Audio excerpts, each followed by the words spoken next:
Kamusta po muli mga tambay, mga kabayan, si Kamanong po. Dito po sa Tambayang Makabayan, nagbabalik po muli para po magkomento po sa inyo. Samahan niyo po inyong lingkod.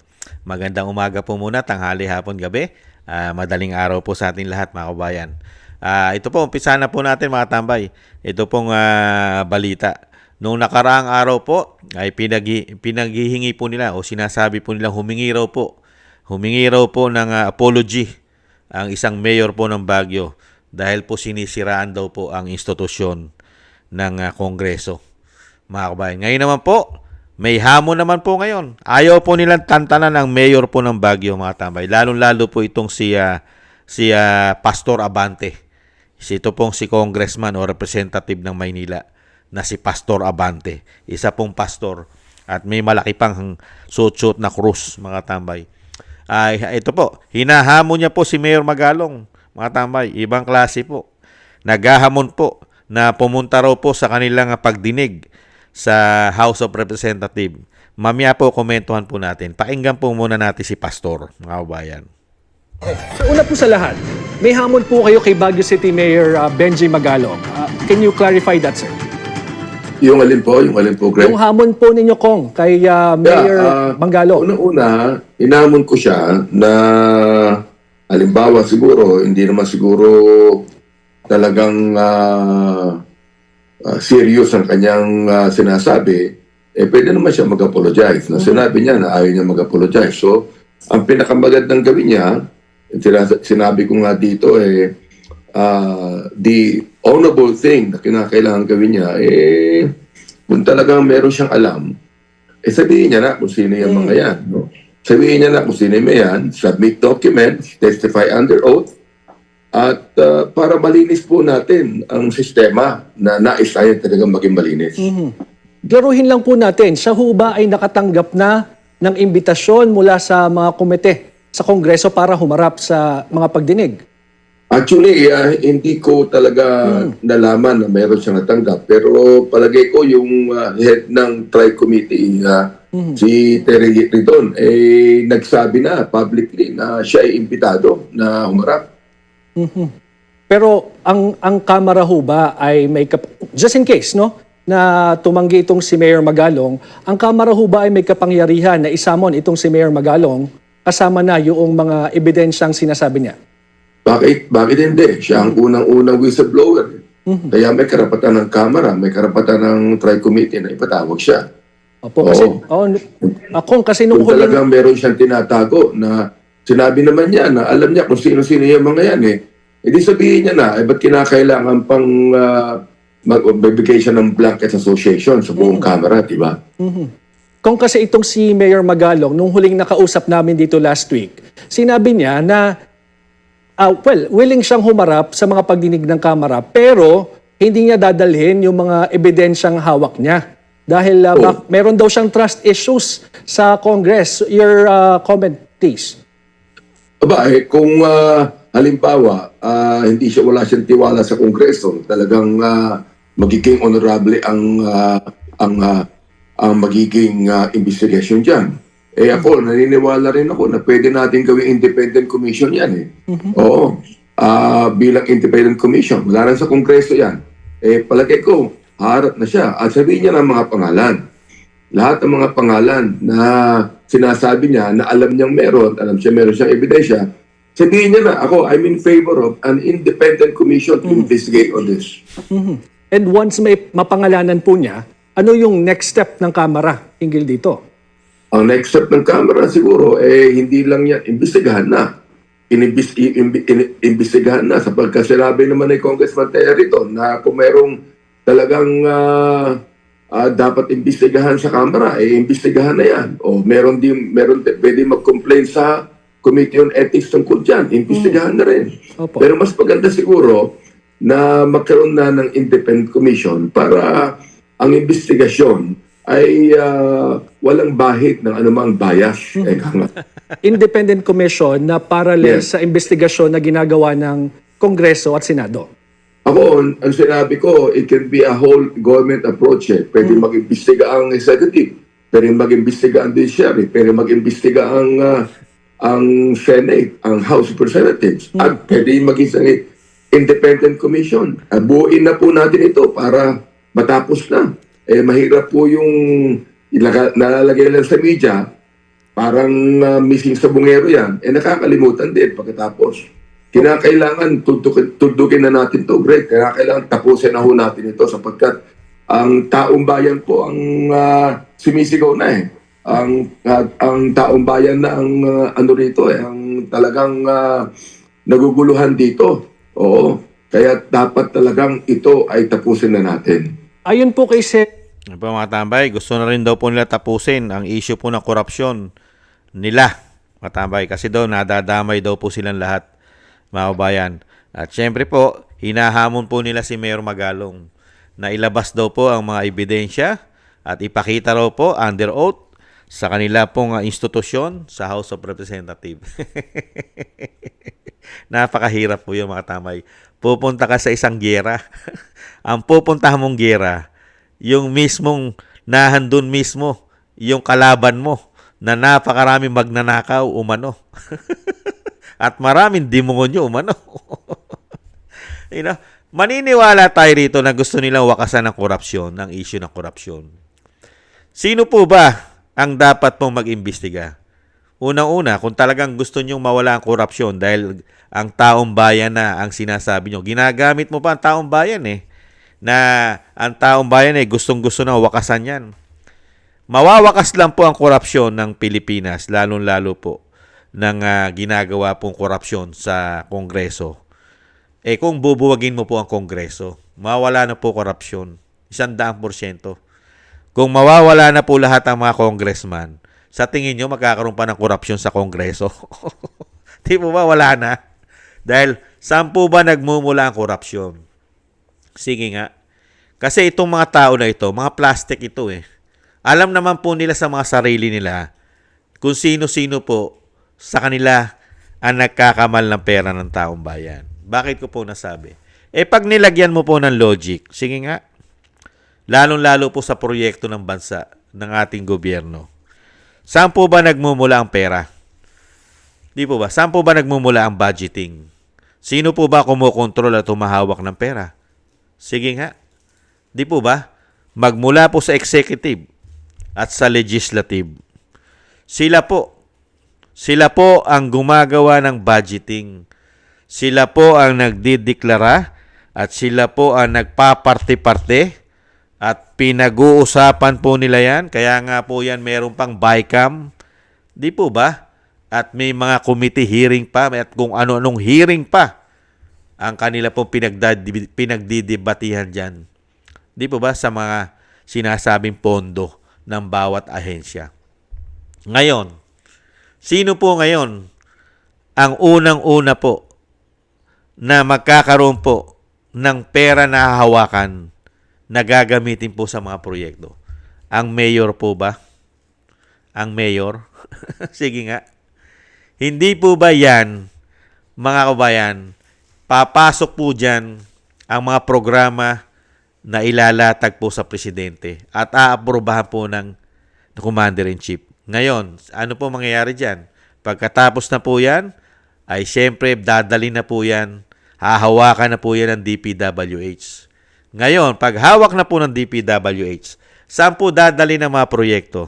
Hindi po ba sa mga distrito? Sa mga provincial? Di po ba? Sino po ang magdadala ng mga proyekto sa mga distrito, sa mga probinsya? Di po ba yung representative? Sino po ba ang mga representative ng mga distrito at ng mga probinsya? Sino po ba? Di po ba mga congressman? Mga representative? Di po ba sila? At sino po? Sino po ang gagawa ng proyekto? At paano po ang mga proyektong gawin? Siyempre, kailangan po dyan mga contractors ang gagawa. At nahandyan ang mga engineering. Kasama po ang DPWH. Hindi po ba? Sa tingin nyo, mga kabayan, yung pera na ilalabas ng gobyerno sa pondo po na galing po, pinapasok sa DPWH, sino po ang kukontrol ng mga pera para magkaroon ng korupsyon at meron po maulingan? Unang-una po, Siyempre, sa DPWH. Sino po ang mga konsyaba? Umano? Siyempre po mga engineer. At yung mga congressman, nalalagyan at sila naglalagyay kung saan po nila dadalin at kung ano mga probinsya at distrito ang bubuhusan nila ng proyekto. Hindi po ba? Ngayon, Congressman Abante, napakadali pong isipin at alam nyo naman po sa sarili nyo kung sino po ang magnanakaw at kung sino po ang mga salot at mga demonyo na magnanakaw ng pera ng bayan. Bakit kailangan pa si Mayor Magalong ang mag-proof? Hindi po ba kayo na mismo kaya nyo i-proof sa sarili nyo kung sino ang magnanakaw dyan sa institusyon ninyo? Hindi po ba? Mga kabayan, dahil yung institusyon po nila, unang-una, napakahabang panahon na po, dekada na po yan. Nasarado po ang libro niyan. Kaya nga po pinabubuksan ni Vice President ang libro niyan eh. Pati ng dating Pangulong Duterte, nabuksan nila ang kanilang libro sa taong bayan. Dahil po, wala po kasing mga resibo po ang mga pondo niyan at hindi po sila obligado na magpasa ng mga resibo po sa COA. Yung mga liquidation po nila ay by certification lamang. Lalo-lalo po yung kanilang mga MOOE, mga extraordinary expenses. Di po ba? Certification lang po yan by liquidation. At wala pong public hearing ang mga pondo niyan. Nakakita po ba tayo na pinapublic hearing po ang pondo po na hinahawakan po ni Congressman Abante ng Maynila? Meron po ba? Di po ba wala? Sarado. At nakikita rin po ba natin na nakaresibo po ang mga proyekto ni Congressman Abante? Mga kababayan. At napakarami pong issue ng mga congressman sa atin. Katulad po ni Congressman Abante. Di po ba? Yung kanya nagmamahalang mga Luxury sasakyan. Yung mamahalin niya mga relo. Di po ba? At ubod ng mahal ng kanyang mga sasakyan. Di po ba? Kaya napakarami po marami po yan. Napakarami po nilang issue na isang damukal ang kanila pong iniyaman at yung kanila pong mga sinasabing mga luho. Yung mga luho nila nakikita ng taong bayan. At ang tanungan ng taong bayan, saan nyo nakuha yan? Paano nyo nakuha yan? Di ba? Hindi lang po mga congressman ang pinagbibintangan ng taong bayan na mga magnanakaw. Di po ba? Kasama na po lahat sila dyan. Pati nga mga contractors. Di po ba? Parte-parte po yan. Ayon na rin kay Mayor Magalong. Kasi may nanunuhol din po sa kanya. Ayon sa kanya. Sinusuhulan din po siya. Di po ba? Kaya lang, meron po siyang dignidad. Di po ba? May palabra de honor. Hindi siya sanay sa lakaran ng sinasabing nakawan. Di po ba? Kademonyohan para lang magkapera. Kahit illegal ang pamamaraan. Ganyan po sanay ang karamihan mga politiko. Kaya itong po si Congressman Abante, nananalo po ito. Talo na po ito eh. Nagtataka nga lang po tayo pagdating sa COMELEC, nanalo eh. Dahil po daw sa citizenship ng kalaban niya. Talo po ito. Isinuka na po ito ng Maynila pero nanalo eh. Ganyan po talaga sa ating bayan eh. Pagka malakas ka, kaya ka pong katigan yata. Ganyan po katindi ang politika sa ating bansa. Kaya dito sa sinasabi ni Mayor Magalong, kahit sabihin mo na bumuo na komisyon na third party na independent ang mag-iimbestiga sa'yo, depende pa rin sa tao na kukunin. Hindi po ba? Depende. Saka ang Pangulo, nakita nyo po agresibo ang Pangulo dyan? Kailan pa nagsona ang Pangulo? Nakita nyo po ba? May pinangalanan na po ba ang Pangulo natin ngayon, mga congressman na involved dyan? Pinangalanan na rin po ba ng Pangulo ang pinsan niya? Ang pinsan niya na napakarami rin pong proyekto ng flood control sa Leyte? Pinangalanan na po ba yan? At kung talagang gusto mong linisin ang korupsyon, Congressman Abante, una niyong linisin ang bakuran nyo. Hindi mo na kailangan si Mayor Magalong. Mga sarili nyo, kung kayo ay may konsyensya, katulad mo, pastor ka pa naman, sinasabi mo may takot ka sa Diyos. Mukha yatang pagdating yata sa pagiging congressman mo, mukhang pati ang Diyos hindi mo na kinakatakutan. Hindi kaya? Mukha yatang madali na po kayo magsinungaling. Hindi kaya? Nagtatanong lang si Kamanong, Pastor Abante. Nagtataka lang po tayo sa mga tao na ito. Naglilinis-linisan at gumagawa ng committee. Tapos, yung kanilang institusyon, nahandyan lahat ang karamihan, majority ng mga magnanakaw, pero sila mag-iimbestiga. Nakita nyo po katarantaduhan itong mga tao na ito.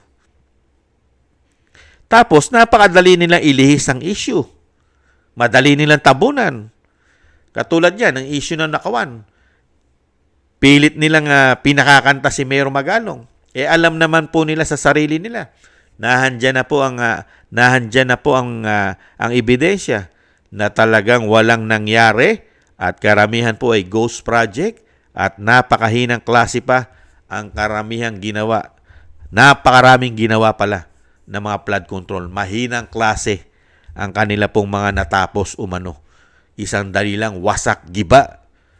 Nakita nyo po, hindi pa ba ebidensya yan? At yung sinasabi pong pera, na napakaraming pera ang ipinondo dyan, hindi pa ba ebidensya yan, Congressman? At kailangan pa ba isang mayor ang magpangalan?